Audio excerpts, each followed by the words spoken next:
미국인 남편과 결혼해서 현재 미국에 거주 중인 여자입니다. 미국인 제 남편은 텍사스 시골에 있는 군 부대에서 복무 중이에요. 우리나라로 치면 완전 시골입니다. 땅도 넓어서 주위가 허허 벌판인데다가 가장 가까운 마트에 가려고 해도 차로 40분을 달려야 하는 곳입니다. 하지만 이곳에서 저는 외롭지 않게 잘 지내고 있어요.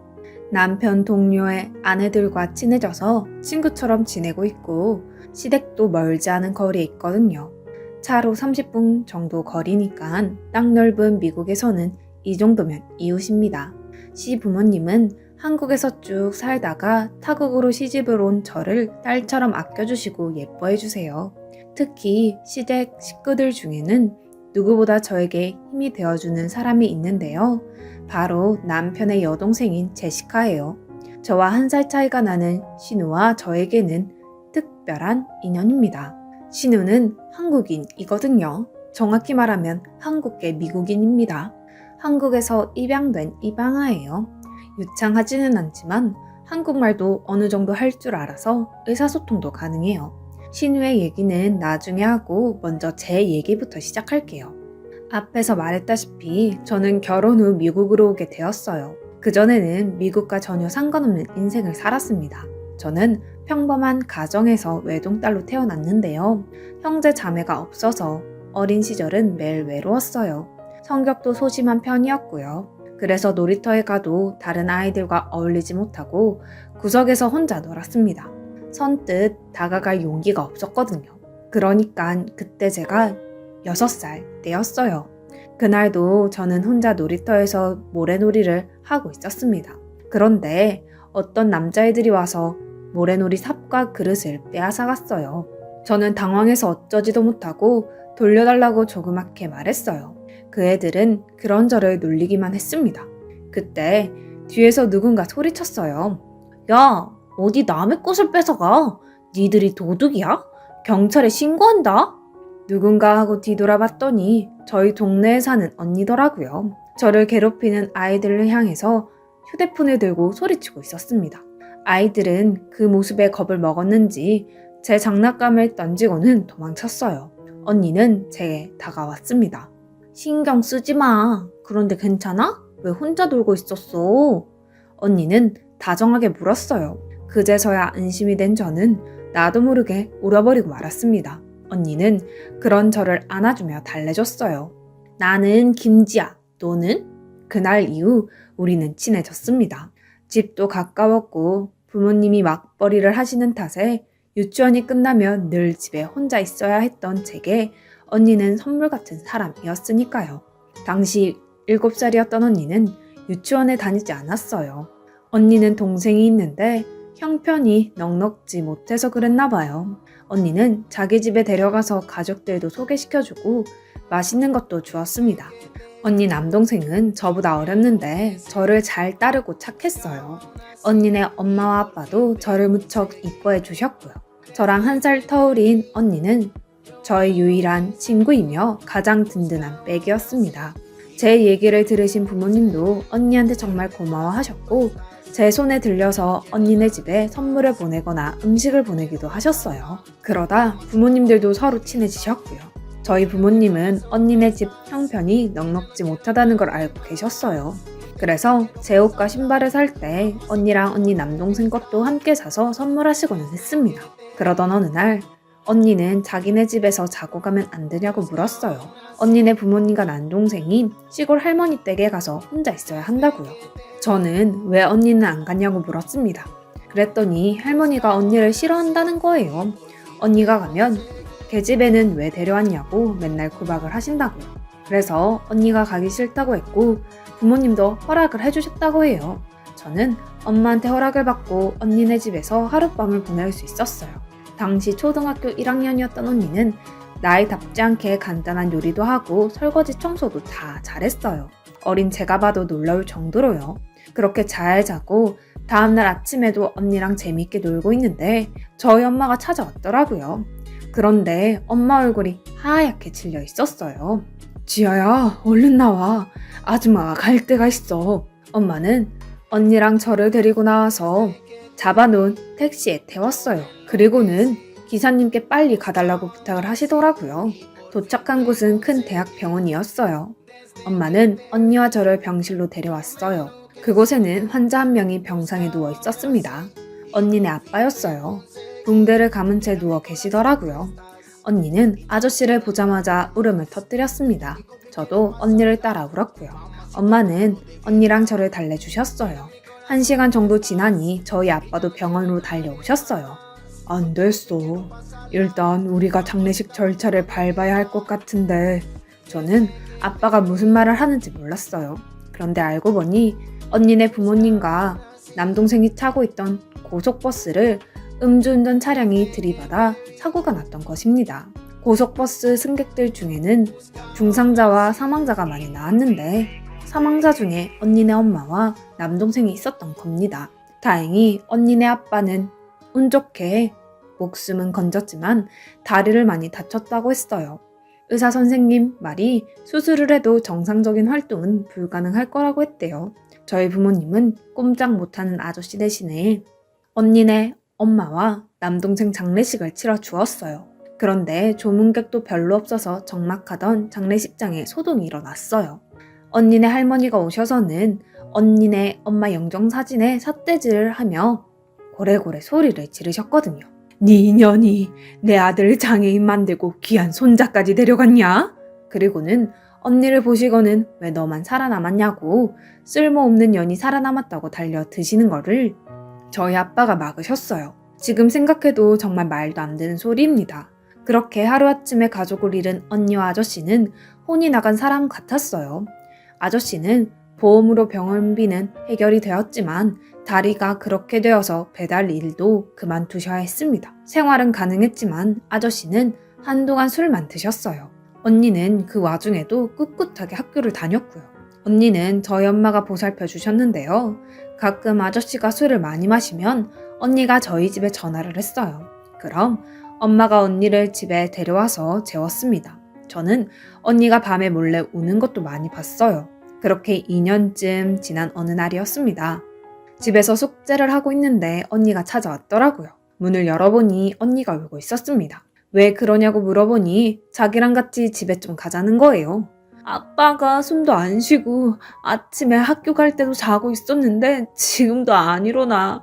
언니는 엉엉 울기 시작했어요. 저는 어떻게 해야 할지 몰라 일단 엄마한테 전화를 했어요. 엄마는 당장 119에 신고를 하라고 했어요. 그리고 129 대원에게 엄마 전화번호를 적어주라고요. 엄마 말대로 일을 처리한 저는 언니를 데리고 집으로 돌아왔어요. 결국 그날 아저씨는 언니만 혼자 남긴 채 세상을 떠났습니다. 사인은 우울증으로 인한 일이었습니다. 하나 남은 어린 딸을 두고 떠날 정도로 아저씨는 심각한 상태였던 거예요. 언니는 얼마나 울었는지 장례식 내내 물도 잘 못 넘길 정도로 탈진해 있었습니다. 엄마는 언니가 안타까워서 당분간 우리 집에서 데리고 있자고 했어요. 이후 일은 차차 생각해보자고요. 애 하나 늘어난다고 생활이 어려워지는 것도 아니니 그러자고 아빠도 동의하셨고요. 그런데 복병이 생겼어요. 언니 친할머니가 언니를 데려가겠다고 하는 겁니다. 엄마는 한 번에 알아보셨어요. 언니를 위해 좋은 결정은 아니라는 것을요. 장례식 내내 언니한테 내 아들 잡아먹고 기어이 너 혼자 살아남은 년이라고 하셨거든요. 할머니한테 가면 언니가 더 힘들어질 것이 불보듯 뻔했습니다. 하지만 저희 가족은 힘이 없었어요. 친가족도 친척도 아닌 그저 이웃집 아줌마 아저씨일 뿐이었으니까요. 할머니 쪽에서 친권을 주장하고 키우겠다고 나섰으니 법적으로도 권한은 할머니 쪽에 있었어요. 언니는 결국 장례식이 끝나고 일주일 뒤 할머니 집으로 가게 되었어요. 떠나던 날 아침 언니는 어느 때처럼 우리 식구와 밥을 먹었어요. 하지만 누구도 음식을 삼킬 수 없었습니다. 급기야 언니와 저는 부둥켜 안고 울었어요. 가지 말라고 같이 살자고요. 엄마는 10살밖에 안 된 애가 무슨 죄가 있냐고 이렇게 고된 인생을 살아야 하느냐며 눈물을 흘렸습니다. 잠시 뒤 언니네 삼촌이 언니를 데리러 왔어요. 인상을 보니 어린 언니한테 무슨 짓이라도 저지를 것 같더라고요. 그렇게 언니는 삼촌 손에 이끌려 시골 할머니 댁으로 가고 말았어요. 다행히 엄마가 삼촌의 연락처를 받아놓은 덕에 그 후로도 언니와 저는 가끔 통화를 할 수 있었어요. 수화기 너머로 들리는 언니의 목소리는 늘 어둡고 우울했습니다. 가끔은 울기도 했어요. 보고 싶다고요. 엄마도 아빠도 그런 언니를 안타까워하셨지만 어쩔 수 없었습니다. 그렇게 반년 정도 언니와 저는 연락을 하면서 지냈습니다. 그러다 겨울방학이 되었고 엄마가 언니를 보러 가자고 하셨어요. 그래서 언니 집에 전화를 했는데 삼촌이 받더라고요. 엄마는 가능하다면 언니를 데리고 같이 놀러 가고 싶다고 했어요. 그랬더니 글쎄 언니가 여기 없다고 하는 겁니다. 엄마는 깜짝 놀라서 그게 무슨 소리냐고 되물었어요. 아우, 저도 몰라요. 어머니가 어디로 보낸 것 같은데 계집애라고 구박하는 건 알았지만 저한테도 말 안 하고 어디로 보내버릴 줄 알았겠어요? 저는 잘못 없어요. 그 삼촌은 자기한테 화살이 돌아올까봐 무서웠던 건지 변명만 했고 엄마는 당장 그곳 주소를 말하라고 소리를 질렀어요. 결국 우리 식구는 언니네 할머니 집으로 내려갔습니다. 언니네 할머니라는 사람은 정말 인간이 맞나 싶을 정도로 뻔뻔했어요. 우리 부모님이 언니를 어디로 보냈냐고 따지니 바로 화를 내셨습니다. 내가 내 손자 알아서 한 건데 남한테 꼬치꼬치 다 보고를 해야 되는 거요? 우리 집 꼴 좀 봐요. 댁들은 먹고 싶은 거 다 먹고 배에 기름칠을 하는 사람들인지 몰라도 우리 집은 입 하나도 더 줄여야 돼. 걔한테도 더 좋은 곳으로 보낸 거예요. 내 아들의 손주까지 죽인 년한테 그 정도면 가분하지. 그렇고 말고. 엄마는 화가 나서 그게 왜 잘못이냐고 그 어린애가 무슨 잘못이 있어서 그렇게 구박을 하냐고 따졌어요. 그리고는 언니를 어디로 보냈는지 당장 말하라고 소리쳤지만 엄마가 계속 추궁하자 할머니는 갑자기 집 안으로 들어가더니 소금을 한 바가지 퍼다가 우리 가족을 향해 뿌리더군요. 아빠가 재빨리 저를 감싸셔서 저는 맞지 않았지만 정말 무서웠어요. 할머니는 당장 떠나지 않으면 경찰을 부르겠다고 으름장을 놨습니다. 수진이도 있는데 그만하자. 다른 방법을 찾아보자고. 아빠는 엄마를 말렸어요. 결국 우리 가족은 언니의 행방을 알지도 못한 채 그렇게 집으로 돌아왔습니다. 엄마와 저는 그 후로도 언니네 집에 연락해서 언니를 찾으려고 노력했지만 돌아오는 건 욕설과 폭언뿐이었습니다. 그때마다 저는 언니가 불쌍해서 울었고 그런 저를 엄마는 따뜻하게 달래줬어요. 수진아, 열심히 살다 보면 꼭 다시 만날 수 있을 거야. 그러니 너무 마음 아파하지 마.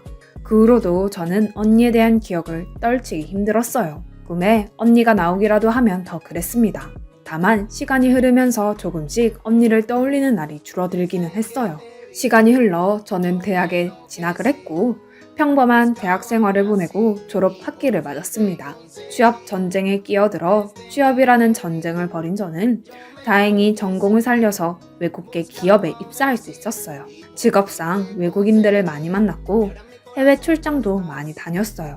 그러다 지금의 남편을 만나게 되었습니다. 입사 초기에 저희 회사에 선한 인상의 외국인 사원이 있었는데요. 바로 제 남편입니다. 파란 눈동자가 예쁜 사람이었어요. 늘 웃으며 친절하게 업무 지도를 해주셨습니다. 하지만 제가 입사하고 1년 반쯤 지나 미국 지사로 돌아가 버렸어요. 사수가 미국으로 돌아가고 9개월쯤 뒤 저는 미국으로 출장을 가게 되었고 어떻게 알았는지 사수가 연락을 했더라고요. 만나자고요. 약속 장소에 나가보니 사수가 데려온 친구도 있었어요. 그 사람은 흑인이었습니다. 그 사람은 우락부락한 인상이라서 무서웠는데 얘기를 하다 보니 정말 재밌고 심성도 고운 사람 같았어요. 우리는 서로 연락처를 주고받았고 한국에 와서도 이메일과 영상통화로 계속 연락을 이어갔어요. 그렇게 장거리 연애 끝에 우리는 결혼을 약속했습니다. 이 남자가 바로 지금의 제 남편입니다. 우리는 장거리 커플이라 실제로 만난 것은 1년에 5번 정도였어요. 주로 제가 미국으로 출장을 가거나 남편이 휴가 때 한국으로 왔습니다. 몸은 멀리 떨어져 있었지만 마음은 함께였어요. 남편은 한국에 와서 저희 부모님께도 인사를 드렸어요. 결혼 승낙을 받으려고요. 저희 부모님이 외국인 사위를 편견 없이 봐주셨고 흔쾌히 허락해 주셨어요. 아낌없는 축복과 함께요. 그렇게 장거리 연애를 이어가던 중 저는 승진을 했고 남편도 군대에서 진급을 하는 등 우리는 각자의 자리에서 성과를 내게 되었어요. 경제력도 갖춰지자 남편은 제게 청혼을 했고요. 저는 기쁜 마음으로 승낙을 했습니다. 남편이 워낙 믿음직한 사람이기도 했고 솔직히 장거리 연애에 지쳐 있었거든요. 양가 부모님도 허락해 주셔서 저희는 본격적으로 결혼 준비를 하게 되었습니다. 남편의 직업상 결혼 후 미국에서 거주해야 했어요. 다행히 회사에서 미국 지사에 자리를 마련해줘서 저는 일을 그만두지 않고 계속할 수 있었습니다. 결혼 전에 남편의 가족들을 만나기로 했어요. 남편이야 한국에 올 때마다 저희 집에서 밥도 먹고 부모님께 인사도 드렸지만 저는 일정이 맞지 않아서 아직 인사를 못 드린 상태였거든요. 때마침 미국 출장이 잡혀서 시부모님께 인사를 드리러 가게 되었어요. 차를 타고 남편과 함께 본가로 가는 동안 남편은 자기 여동생에 대한 이야기를 했습니다. 솔직히 저는 시부모님을 만나면 뭐라고 해야 할지 연습을 하느라 남편의 말은 귓등으로도 안 들렸어요. 남편은 몰랐겠지만 말입니다. 그러는 사이 본가에 도착했는데 예쁜 2층 집이었어요. 현관문을 열었더니 시부모님께서 나와서 저를 맞아주셨어요. 미국 홈 드라마에 나올 법한 인자하고 푸근한 인상이었습니다. 어머님은 저를 꼭 안아주시며 잘 왔다고 환영해 주셨어요. 그때 젊은 동양인 여자가 눈에 띄었어요.